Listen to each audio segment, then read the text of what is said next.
here.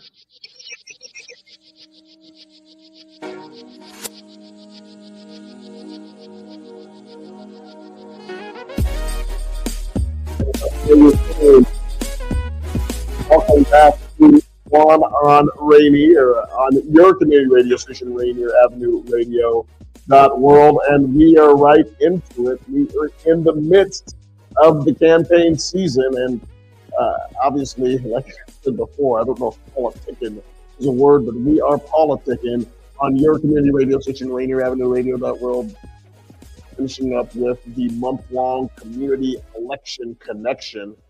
Tony B staying up at night thinking of all of these little marketing things and getting a lot of phone calls from you consultants. You're using my show as show prep, which I appreciate, but I have to start charging a fee for this, for crying out loud, because we do have outstanding candidates coming on, and obviously I'm extremely excited. This young lady, I think, captivated all of us in the primary, and by her dramatic showing.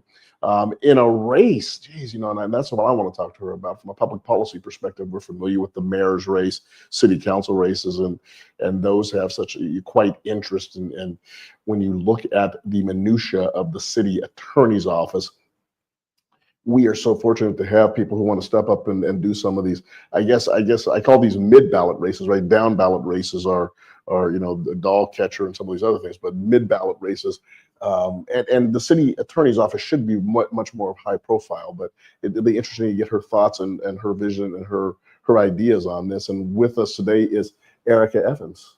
Hi. How are you doing? I'm doing well. How are you doing? I'm doing very well. So great to see you. Thanks for taking the time and visiting us on your community radio station, Rainier Avenue Radio. World. I'm happy to be here. Thank you, Juan. Wow. I mean, obviously we're moving along from that, but I mean, were you surprised and giving your confidence and having a chance to meet you a couple of times? It's so funny because when you run into people, you want to say hi to them, you want to go and engage conversation.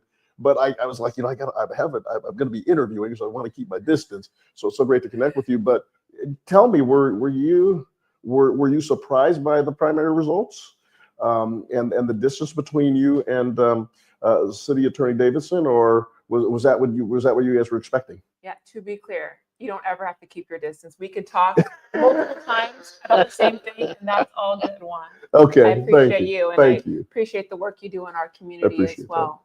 I was asked this on election night if we were surprised with the numbers, and frankly, going in to election primary night, there wasn't a number at all that I had in my head. All I knew is, we're going to be working extremely hard every single day. Speaking, being out with community is a priority, knocking on doors and just reaching voters. That's what it was all about. And it's just really that grassroots movement that we have. And so seeing the numbers, it was validating to the stuff we were hearing on the doors we were knocking on and the people we were speaking to in community.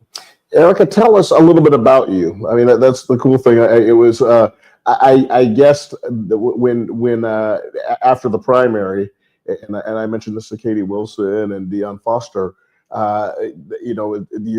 one day I think your lives are kind of normal. Then all of a sudden now you're household names, so to speak, and the surprise of I shouldn't say the surprise, but it's a change now. Yeah. And it goes from 0 to 55, 0 to 70, 0 to 90. People coming up, and I'm sure you have a lot more friends now than you did before August the 3rd. Tell us a little about who you are and where you're from. And definitely would not consider us a household name, but I would say you're right, Juan. From being a practicing attorney to running for office, it's something totally different. And I've never done this before, but I've been in community and I've been in public safety, and those are things and values that I'm bringing to this race. Tell me, are you from Seattle? I'm Tacoma. Tacoma. But my grandma and my dad moved out to Seattle in the 70s. And first of all, does my hair look all right? I know I'm in front of a video. Let's chat. It is. And let's have I've got to. I want to share. I've got my. And we'll talk about this because I think it's important. But this is my daughter. This is my daughter, Araceli. That's right. And we are big on hair. Yeah, it's important. her hair right now. That was when she had it braided. Yes, those are beautiful. Pardon me.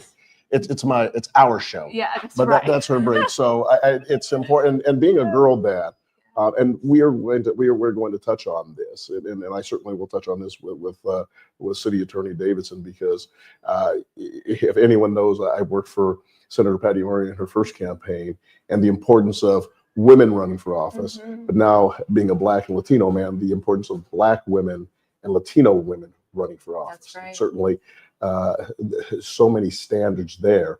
So I'm gonna tell you right now, your hair looks wonderful. Thank you. But we're going to come back to that. Okay, we'll revisit. So your family is from the great state of Tacoma. Yes, but that 26-mile journey. Yes, but my grandmother and dad first moved from California here to Seattle. And so I grew up in Tacoma, was born in Tacoma, but we have deep roots here in Seattle. Where'd you go to high school? I went to Foss and also Curtis. Foss and Curtis. And I did Running Start, which was a program that paid for college the last 2 years that I was in high school, which was amazing because if you test at college level, they pay for you to go to college the first 2 years. And as someone that didn't come from money that was going to pay for college, that was huge. And being able to start college at the age of 16 really got me on my way. But I would say, Juan, even deeper, than my family's roots in this area. So we are from this area. I talk a lot about the importance of like the shoulders and generations before me. And I think about my grandmother and my grandfather who were in California. My grandfather grew up, in the 40s, and every summer as a young child, he would work the field with my great grandparents. And at the end of a long day of picking cotton fruits and vegetables, being cheated at the weigh-in scale. And as a young boy, him seeing and knowing that's injustice and wanting better for his future generations. Let me ask you this question. This is something I think about my long-time friend, the Dr. James Ortez. Had to get James in. Yeah, I believe he was up here for the Ohio State game a couple of weeks ago. James went to Columbia University, and he was thinking about going into law. I think a number of us eggheads in the 1970s and 80s, my father was almost pushing me into law school. He wanted me to be an attorney so bad. I think that's kind of one of those imperatives. Wealthy people want their kids to be ball players and athletes.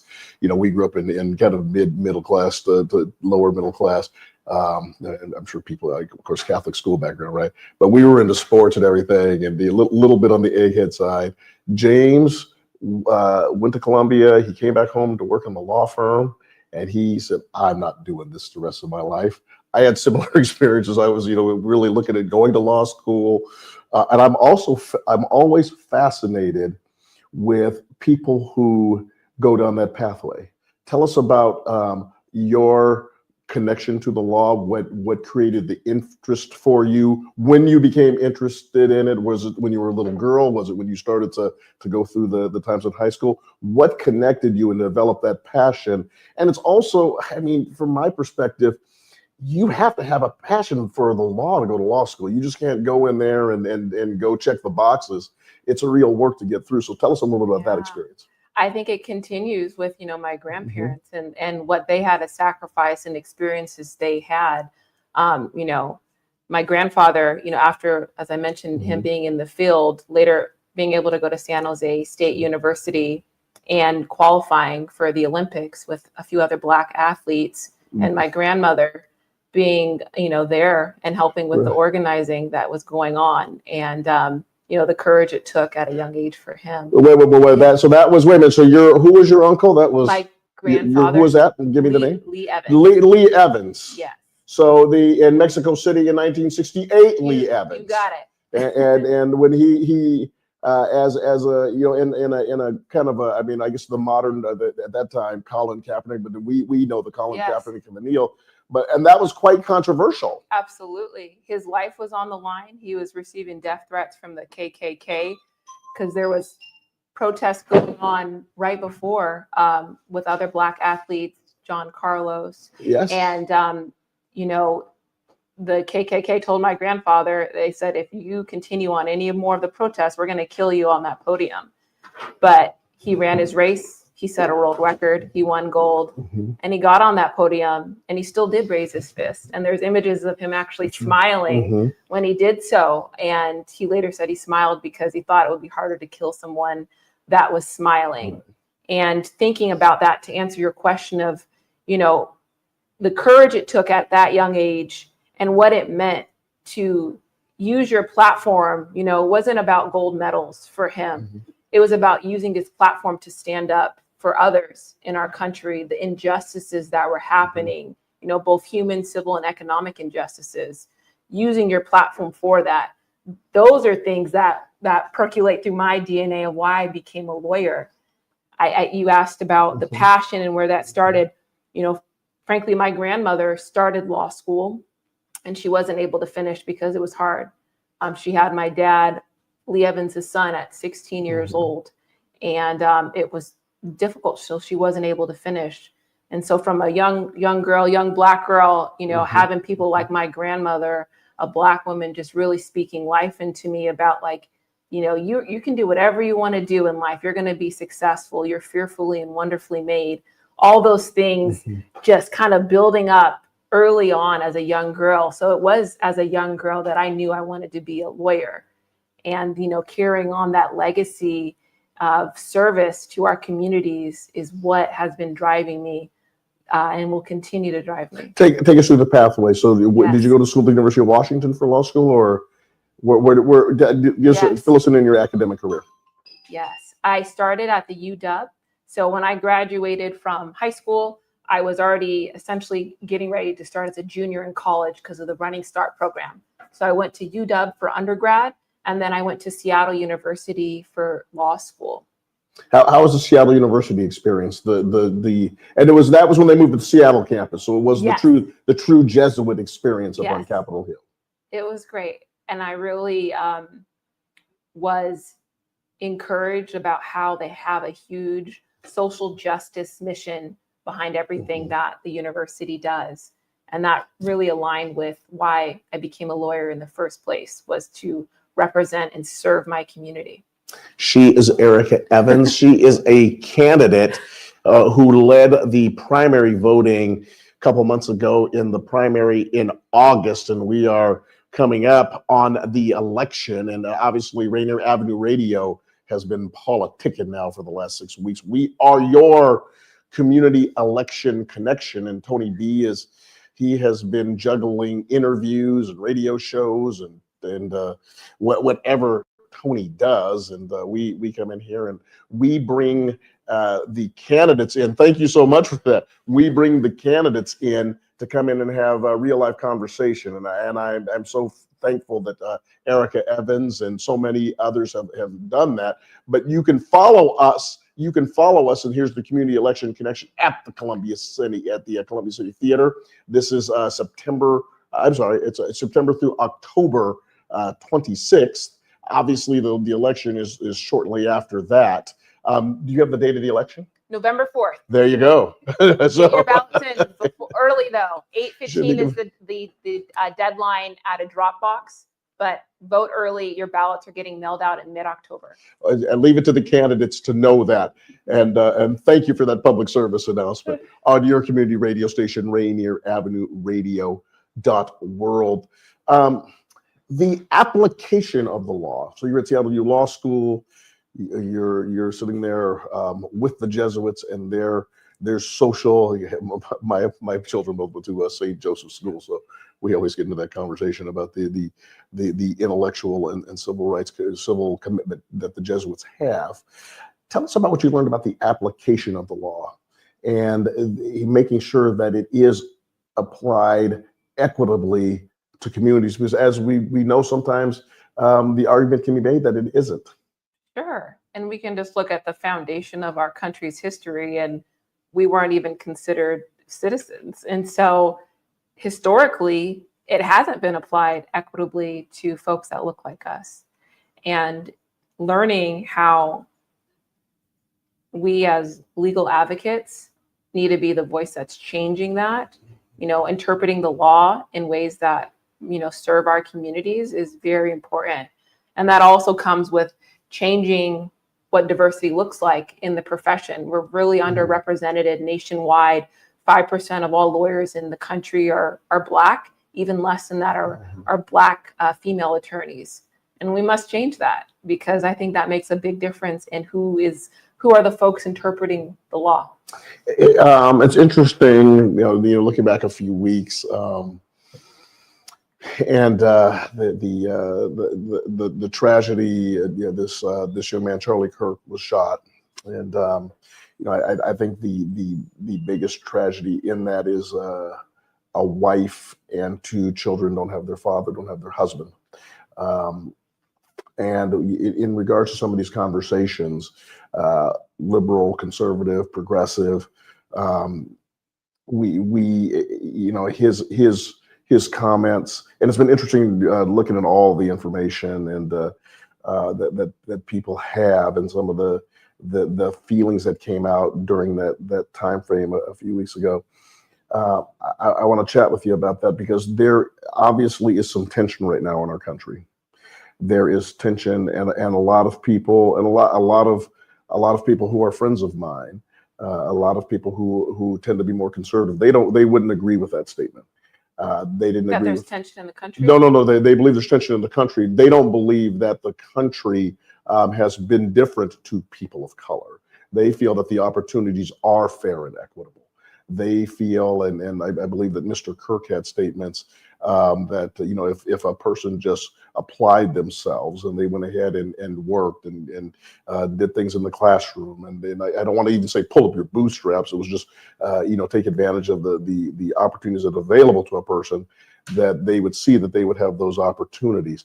And I'm wondering, from your perspective, and we're seeing it in some of Seattle gets labeled as this progressive bastion up here.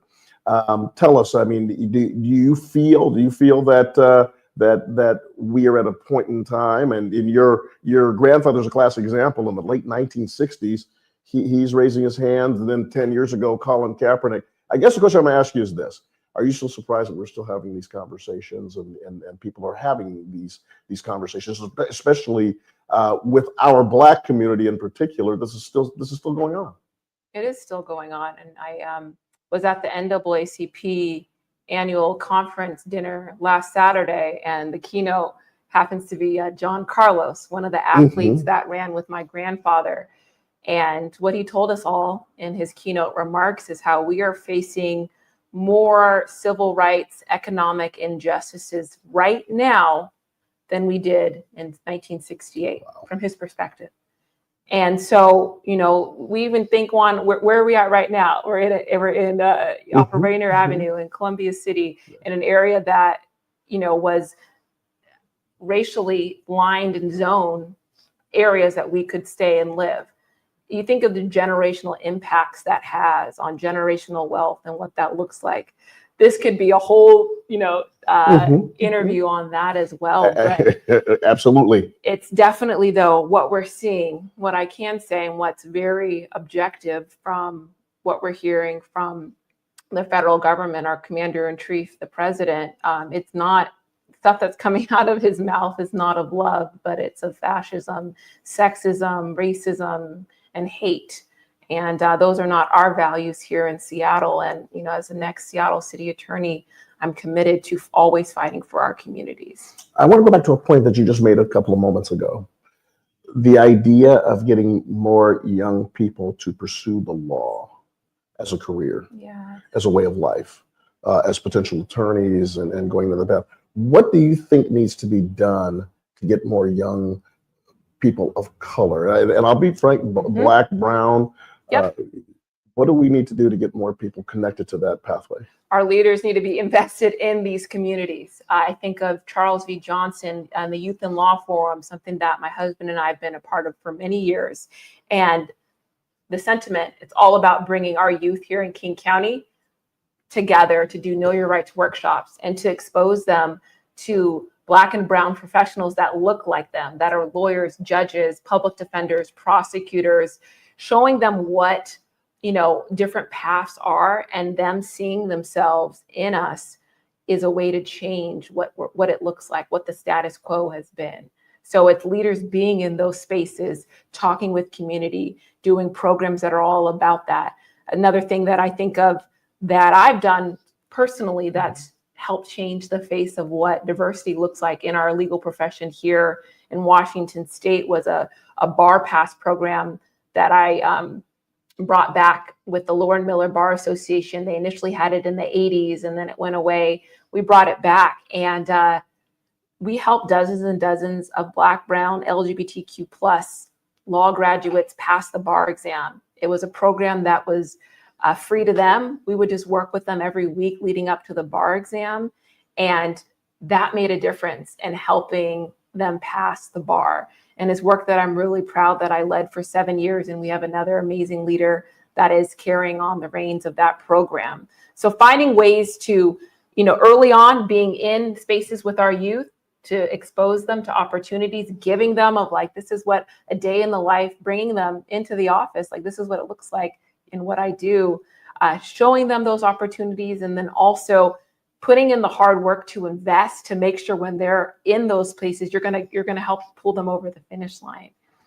Tell me a little bit about why you decided to run for city attorney. What was the straw that said, something, I'm doing this?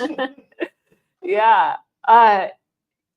Folks have asked me for a while, years, and I loved being an assistant United States attorney. That was a dream job. Mm-hmm. The short of it, of answering that, and then I'll go into the longer part, is now, like, looking back, I know everything that I've done in my legal career and in community has prepared me for this moment right now.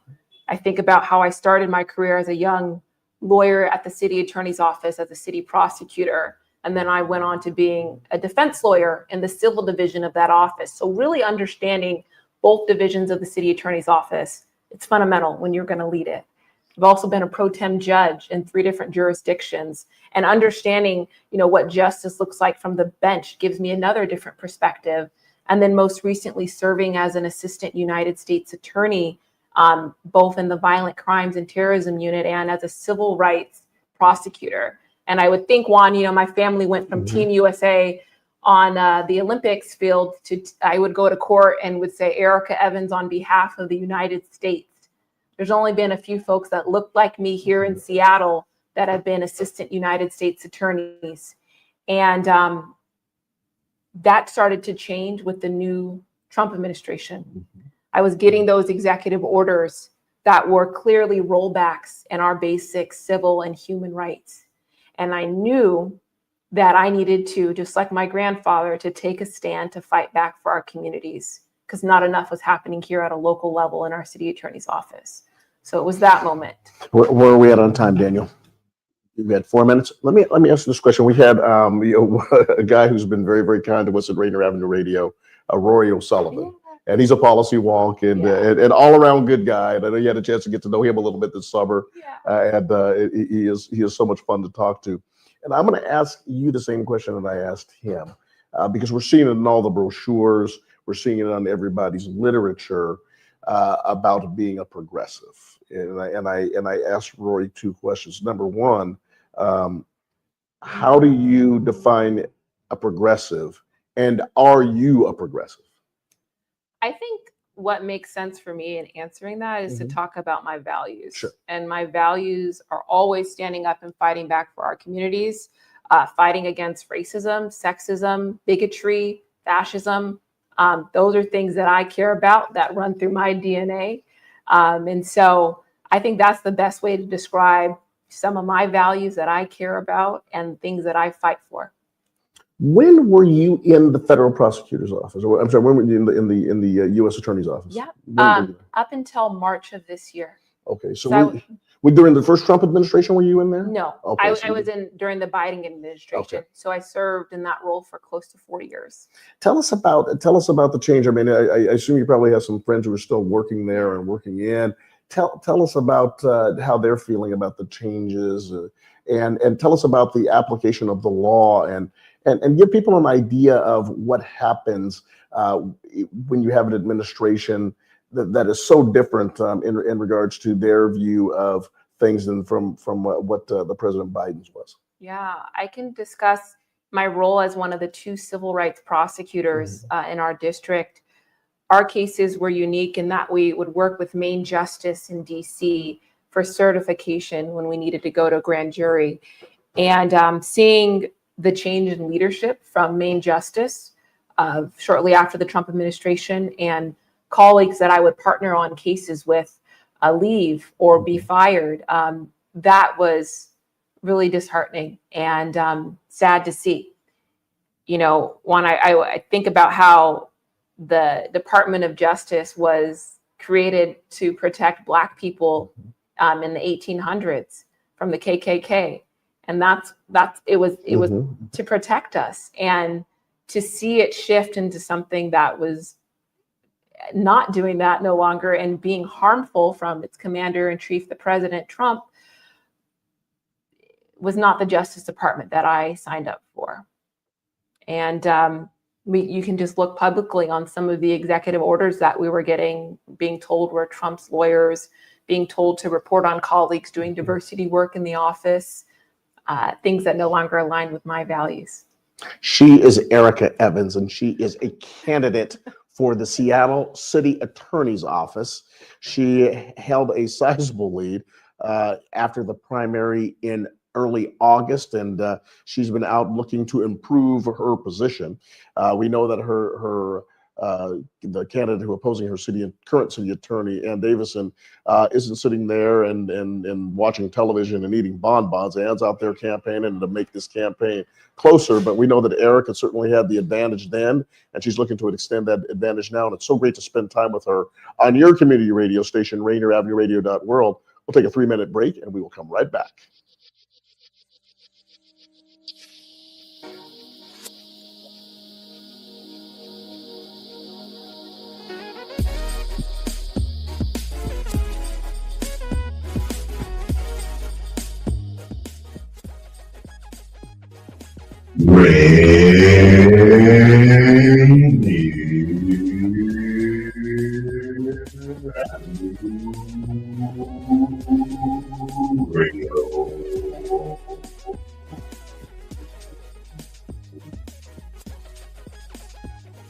Generational wealth.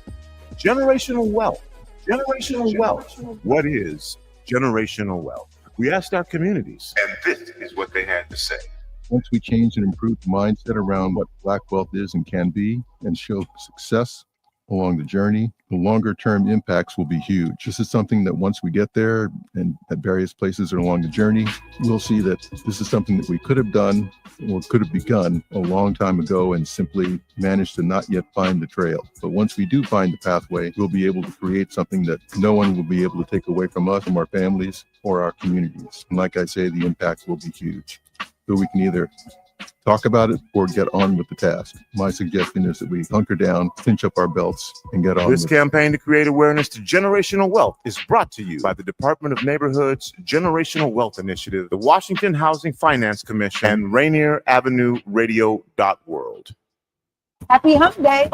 We're excited that you decided to join us for the party. Fresh Juice is live Wednesday night, 9 to 11 p.m. Pacific time on Seattle's Rainier Avenue Radio with the Juice Pack, including me, Superstar TK, Hindsight Patron, and D-Money. We're going to chop it up with some cool people, play some really dope new hip-hop and R&B music, some games, and maybe even a live performance. Lock us in right now on Fresh Juice YouTube page at youtube.com/@Fresh Juice Media, or subscribe to us on Spotify or Apple Music. Fresh Juice, Hey y'all, it's Traffic Jam with Kareem. Thursday at 4 p.m. Hey, Traffic Jam. Rainier Avenue Radio, download the app so you don't miss out what's popping, what's cracking, what's shining. It's your boy, Kareem the Dream, on another beautiful week on here on Traffic Jam in Seattle. I hope you guys doing what you're supposed to do, being you're supposed to be. I got a good show for y'all, a lot to talk about. You know, Kareem the Dream, keep up with everything. Get your entertainment news with Kareem on the Traffic Jam, Thursday at 4 p.m. If you or a family member are 55 or over and need nursing home level care, but want to keep living where you are, check out Providence Elder Place PACE. This program offers healthcare, housing, transportation, and recreational activities. There are no copays or deductibles, and it's covered through Medicare and Medicaid. Providence Elder Place PACE works to keep you healthy and in your home. Call 206-320-5325 or visit providence.org Elder Place. Providence.org Elder Place. Ladies and gentlemen, are you ready for this? This is Rainier Avenue Radio.world, the station that cares about our community. Yeah.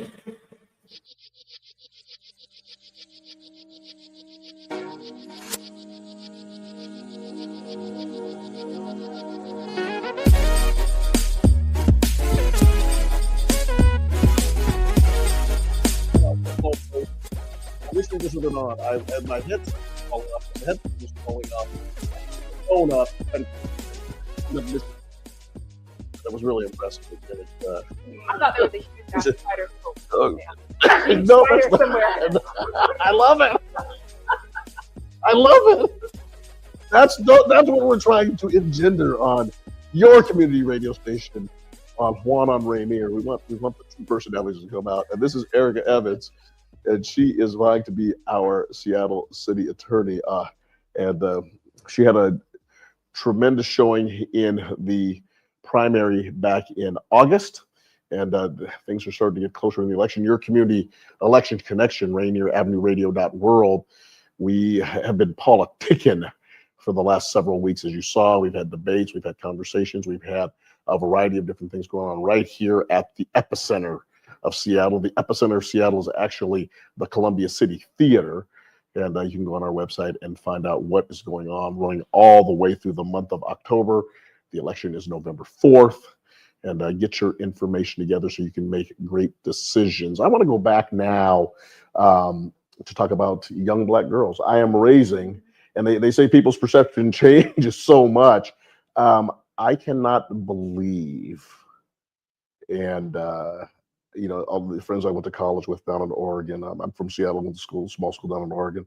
Have a lot of friends all over the political perspective. I cannot believe raising a young Black girl, and it is special. She runs a house.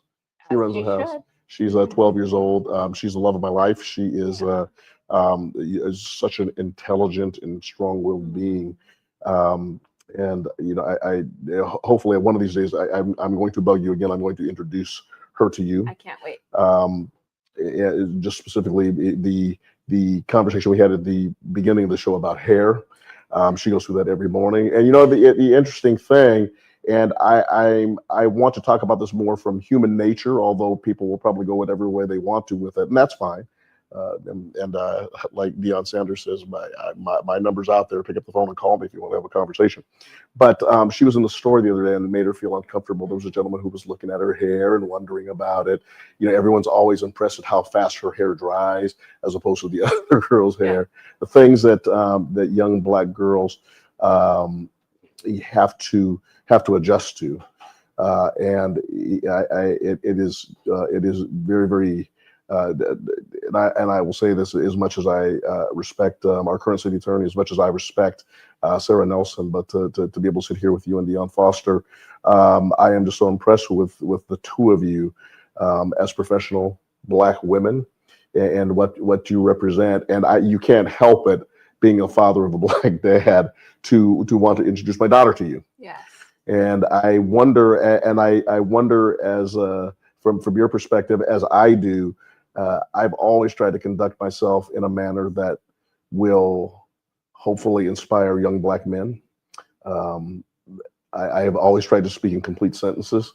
I have always worked to be someone who is, as our parents told us, you have to be twice as good. Yeah. And I was wondering, from your perspective, in this very visible position, do you think about the impact that you're having on communities and like children like my daughter? Absolutely.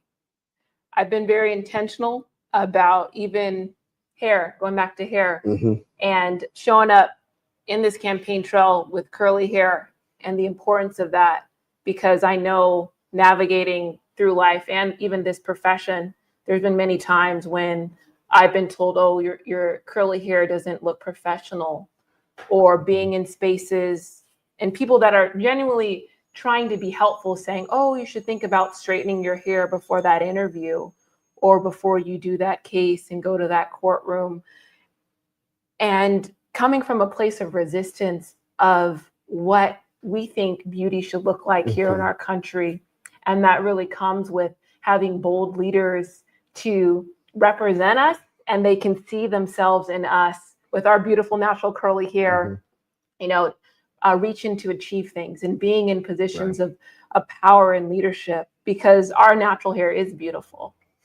I don't know if you realize this. There was a case in Washington State. I don't know if you remember that. Had to be like eight or 9 years ago. And the funny thing was that I can't think of her name, and she's one of the most beautiful human beings I've ever seen. And she was on, I believe it was Cairo TV or King TV. It was Janae, and I'll have to think of her name. And Daniel, I'll see if I'll find it, see if we can pull it up. But I remember that, and I remember we had this conversation. There was a community conversation about the Seahawks, and she hosted it. And I walked in, and I was like, and she goes, "What's wrong?" I go, "Oh, you were like one of the most beautiful people I've ever seen."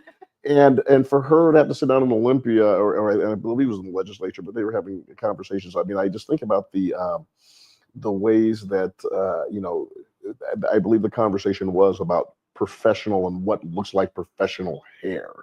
And I sit back and I was like, are we that? So sometimes I just wonder about the mentality of a community, the mentality of a society, when things are that far off base for certain people that they can't see and they can't accept the beauty in things. And it was a thing that, as you know, and I understand that. I think that a lot of women go through. I joke with my wife all the time. It's I'm kind of lucky to be a guy. I mean, I can take about $50 worth of clothes from Costco and throw on a blazer, and I'm ready to go. Where for a woman to be dressed up, trust me, it's a little bit more than that. But it's so powerful to hear that your recognition of that. And hopefully, as we're looking at different ways that we can have conversations about this dynamic, and I'm glad that you so powerfully stand up and say that's what this is all about. Yes, that's right. That's right. Tell us about the position itself. Tell us about the history of the city attorney's office. It has been dominated over a long period of time by white males. Share with us the history of that, and share with us the history that you and candidate Davidson are representing. Yes, you're absolutely right, Juan. The city attorney's office has been in place since 1875. So here in Seattle, we've had city attorneys since 150 years ago. And up until the most recent Republican female, it's been just white men that have been leading that office. And, as I've reflected in this campaign trail, Juan, I know it's not just, white males that are affected by decisions made out of that office. And that is something that, is really exciting to be a part of that change and be a part of that history to change what has been traditionally the norm for these past 150 years. Tell us about, you've had the opportunity to work in the city attorney's office. Correct. Tell us about the mechanics of the city attorney's office. Yes. And dealing with small crime that's brought to your attention and to the attention of the office, to major crimes and major incidents that are brought to the city's attorney's office. And tell us how the city attorney's office needs to function to apply the law of those equitably. That's a great question. So the city attorney is essentially the lawyer for the city. And it's the lawyer for the city when it comes to being its city prosecutor for misdemeanors that occur in the city of Seattle. So the city attorney's office does not do felonies. And when I mean misdemeanors, as you know, Juan, it means the maximum time someone can get for a misdemeanor is up to a year. So that's the scope of the criminal division, just misdemeanors, up to a year for penalties. On the civil side of the office, it has an environmental law section. It has a affirmative litigation section. It has a torts, government affairs. there's multiple sections on the civil side of the office that all go around to essentially be the lawyer for the city of Seattle and its departments, which even includes having clients of city council members and the mayor. They're all clients of the city, including the Seattle Police Department. It's a client. And so the biggest role when it comes to being the city attorney is really being the best possible lawyer in the hat of being a prosecutor and the hat of being a civil defense lawyer. And I know that my experience doing both, in and out of that office up to the federal level is the necessary experience needed to lead that office. There's close to 200 employees. A lot of the prosecutors that do the misdemeanors are young attorneys.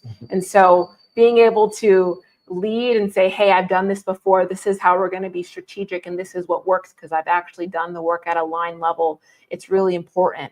You asked about cases that are more serious in that office. On the criminal side, it's domestic violence cases and DUI. And unfortunately, what we've been seeing happening under the current Republican city attorney's leadership is those cases are taking much longer to file and charge as they did before. And that's not public safety. For example, domestic violence cases on average for the year of 2024 took 50 days to file and charge. And as a prosecutor with that background, I can tell you that is unacceptable, because what happens is someone gets arrested and they get out, and not having the survivor having a protection order, or that person being charged with the domestic violence assault having a surrender weapons order. All those things to protect folks are not happening when there's a 50-day delay to file and charge a domestic violence case. And that actually has the impact of sometimes people dying from that person potentially being angry, getting out of jail, and really harming that person. This work I've done at the federal level, domestic violence jury trials, and understanding the importance of acting with urgency to keep our communities safe. The current city attorney, and I'm going to touch on something that you said, and I will touch on something that I was on my birthday. I went on my walk, and I was. When's your birthday? March 29th. Oh, happy belated. But check this out.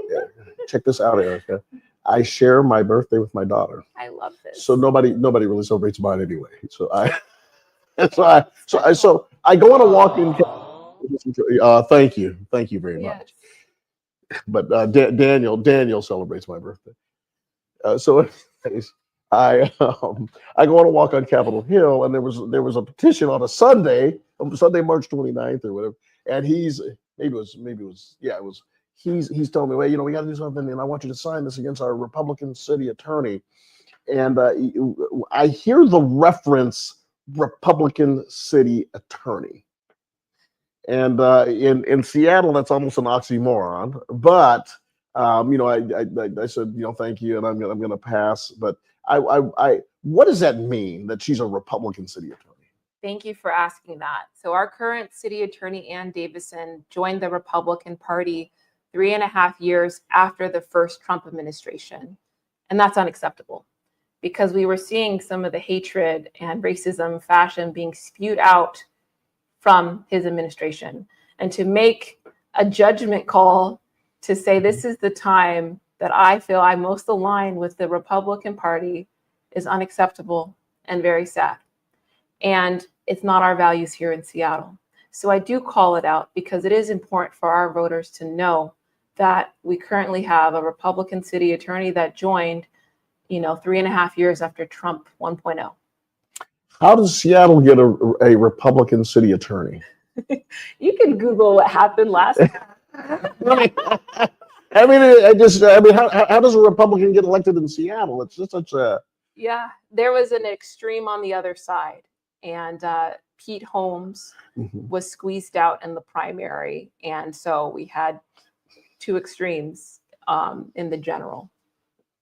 And tell us where you fit in between those two extremes. I would go back to what my values are, Juan. My values are always fighting against fascism, racism, sexism. Someone that's worked in public safety as a pro tem judge, a federal prosecutor. Those are basic things that I can say align with, my priorities and my values. So I want to go back. Just hold on for a second, because I want to just look at this for just a second. And I have a master's degree in public policy. I finished the coursework. Still have the University of Washington. I still have to turn in a degree project. So I want to be honest about this. Still have to turn my paperwork. But when I think about this particular position, and certainly I can sit down and I can talk to you about just the basics of public policy, crime, and different things that the mayor and city council members have to deal with. And obviously that's been more of my thing in elected official. But I think in regards to the information that people track, and you sit down and you talk with politics, and whether it's a zoning issue, whether it's an issue for small businesses, people have an opinion that I think that connect them with the office. It's very, very few people that I sit down and talk with about the city attorney's office who actually understand. And you took a gross jump, in regards to, oh, Juan, you understand misdemeanors? Not exactly, and I'm certainly going to look more up on that. But the bottom line, I think you get what I'm saying. So I'm going to ask you a couple of questions. Number one, with this current city attorney, the fact that, or the opinion, or however that gets stated, that she's a Republican, how does that manifest itself in terms of how she's doing the job? She's being ineffective when it comes to public safety, because she's been prioritizing things that align with maybe potentially her beliefs of joining the Republican Party 3.5 years after the first Trump administration. Does that impact communities of color? Absolutely. Tell me how. We think of domestic violence cases, when we have people of color calling to, file a complaint or calling 911, the delay in their cases getting to in front of the judge and being heard, the delays or possible issues when it comes to delaying that out and them not being able to see justice, that absolutely affects communities of color. And actually, you just reminded me, I spoke to a survivor on this campaign trail that said that their case was dismissed and nothing was done. Frankly, I wasn't sure if she was referring to a case in the city attorney's office or in King County, but she was a woman of color. She did call 911 after being, assaulted from her partner, and nothing was done. And that's unacceptable. So with the power that you have in that role as city attorney, especially when it comes to the domestic violence cases, those should and must be prioritized, because that's public safety when we're protecting our community and survivors. When you look at races like the city attorney, and once again, I'm speaking to someone who, and I think most people would consider me a policy wonk, and I asked this question. I just want to get your opinion on it, and answer it as honestly as you can. I look at certain aspects of the city attorney's office, and I look at some of the judge candidates, and I feel sorry for judge candidates, because they're going out and they have to raise money in such a weird way, where you can't know who's giving you the money, and they go out and they campaign, you see them and everything. And should these positions be appointed now? I just don't think that the electorate and this and I'm sure that people will say to me, well, there you go with your highfalutin attitude again, and rightfully so. But should these positions be appointed by the executive branch?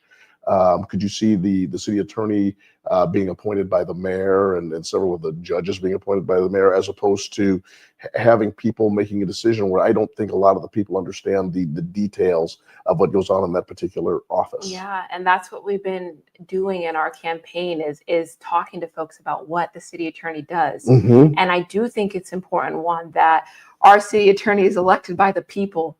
I think that is crucial. We look at, even in King County, our prosecutor, Lisa Mannion, who's endorsed our campaign, she's elected by the people. I think that's very important when we're talking about someone that is in part in a law enforcement position for the city of Seattle. She is Erika Evans, and she is running for the Seattle City Attorney's position. Had a big lead coming out of the primary, and she's looking to improve her position. And she stopped by to say hello to us on your community state radio station, Rainier Avenue Radio radio.world, where we have been politicking. I don't know if politicking is a word, but Tony makes up words. I'm going to make up words. We've been politicking like we are your community election connection. We are right here at the Columbia City Theater on 4916 Rainier Avenue South. And we've been doing this now for several weeks, coming up on the election to November 4th, giving you an opportunity to learn more about the candidates, to hear more about the actual positions themselves, so you can make an informed decision as you are voting. And I cannot underestimate, I think the turnout in August was 30-something%. Am I right on that? 31%? We can do better. Yes, we can. We can do better, and we make this annual pitch here, and I know Tony has done such a great job of promoting this in the community. Get your information together, find out how to vote, make sure that you're eligible to vote, get your ballot, and it takes 5 to 10 minutes. If you want to do some real research, maybe 45 minutes, and learn about the positions, learn about the candidates, and make a decision, because when you don't participate, you throw away your opportunity to really criticize anything if you're not voting. And it is so important to vote. And we see that every single election cycle, it seems. And it's mail in, so it's easy. All you have to do, there's no stamp required. Drop it right in the box, or take it. There are community boxes. Go. I know there's one here in our Rainier Community Center. I know the Rainier Beach Community Center. Find out where you can drop those. Garfield Community Center right up the street. But make sure you can take that. Or hey, it's I believe you can just even drop it in the mailbox. That's right. Don't even need a stamp. No stamp. So there really is no excuses. And if you're not, once again, if you are not voting, then I think you have thrown away your opportunity to complain, because you're more of a part of the problem than you are a part of the solution. And the number one solution is by voting. That's right. People died for us to vote too.